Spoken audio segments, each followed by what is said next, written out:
बिस्मिल्लाहिर्रहमानिर्रहीम। अस्सलाम वालेकुम। आज जो कहानी हम आपकी खिदमत में पेश करने जा रहे हैं उसका मौजू है दश्त तन्हाई। ये कहानी 3 हिस्सों पर मुश्तमिल है।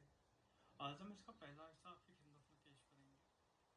मैं जब कॉलेज से बाहर निकली तो मैंने गाड़ी को वाइप पाया। मेरी आदत थी कि कॉलेज से बाहर निकलते ही सीधी गाड़ी में बैठ जाती थी और ड्राइवर की जरा सी तखीर पर भी मैं चरापा हो जाती थी। इसलिए नादिर बाबा छुट्टी से अमूमन 15 मिनट पहले ही गेट पर आ जाता था, लेकिन आज दूर दूर तक गाड़ी का कोई नामो निशान न था। आधे घंटे में मैं कई बार गेट से बाहर निकली और गाड़ी को देखा, लेकिन गाड़ी का नामो निशान न था। आखिरकार मुझे इतना गुस्सा आया कि मेरे आंसू निकलना शुरू हो गए। उसी लम्हे गाड़ी सामने से आती दिखाई दी। मैं गुस्से से गाड़ी में बैठ गई। गाड़ी में बैठते ही नादिर बाबा पर बरस पड़ी। कहाँ रह गए थे बाबा, इतनी देर हो गई है, कब की छुट्टी हो चुकी है। नादिर बाबा ने तो तसल्ली से कहा। साथ भी बाहर रैलियां निकली हुई थी और तमाम तरफ से रास्ते ब्लॉक थे। मैं बड़े मुश्किल से रास्ता बनाकर आया हूँ। अब मैं क्या कहती, गुस्से से दांत पीस कर बैठ गई। अपनी ही सोचों में गुम थी और शदीद गुस्सा आया हुआ था। कान पटकियां सुलग रही थी और मुझे सड़क पर भी कुछ नहीं दिखाई दे रहा था। अचानक बाबा ने जोर की ब्रेक लगाई। शायद हमारी गाड़ी से टकराकर कोई गिरा था। उसी लम्हे वो नौजवान कपड़े झाड़ता हुआ उठा। मुझे इंतहाई गुस्सा आया और मैंने गाड़ी का शीशा खोलकर कहा कि तुम्हें नजर नहीं आता, अंधे हो क्या? अभी तुम हमारी गाड़ी के नीचे आकर मर जाते हो। उसके माथे पर जख्मों का निशान था और कोहनियों पर भी रगड़ आई थी। वो हमारे गाड़ी के करीब आकर खड़ा हो गया। पापा ने चाहा कि वो गाड़ी से उतरकर उसका हालचाल पता करें, लेकिन मेरा गुस्सा देखकर वो गाड़ी से ना उतरा।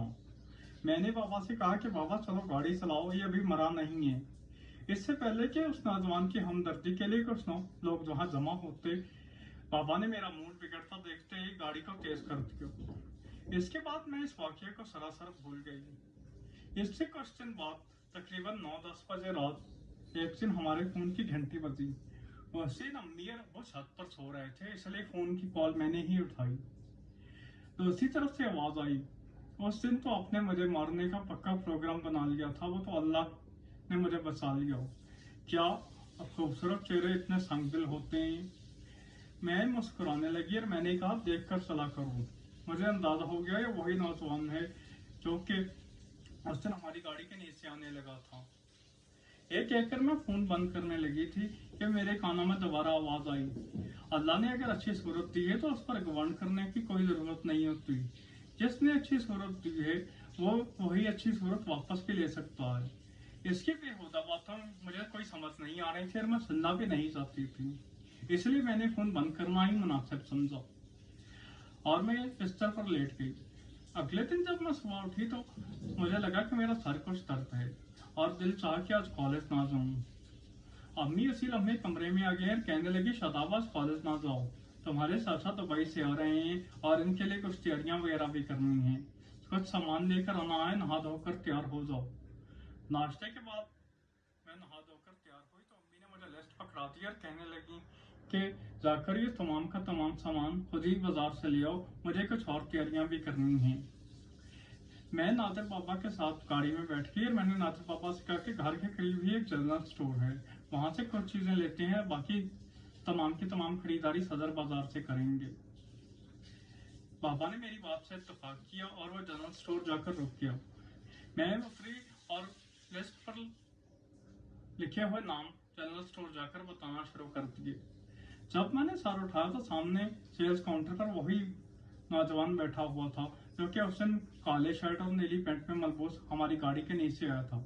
उसने आज भी काले शर्ट और नीली पैंट ही पहनी हुई थी। उसने मुस्कुराकर सलाम किया। मुझे इंतहाई गुस्सा आया। इसकी मुस्कुराहट इंतहाई जहरलूद और दिल जला देने वाली थी। मैंने इसके सलाम का जवाब भी नहीं दिया और बगैर किसी चीज की खरीदारी किए स्टोर से बाहर निकल आई। तमाम की तमाम खरीदारी मैंने सदर बाजार से की। कल हम इंशाल्लाह आपकी खिदमत में इस कहानी का दूसरा हिस्सा पेश करेंगे। अगर आपको हमारे चैनल पर दिखाई जाने वीडियोस पसंद आती हैं तो आपसे गुजारिश है हमारे चैनल को सब्सक्राइब करें। शुक्रिया।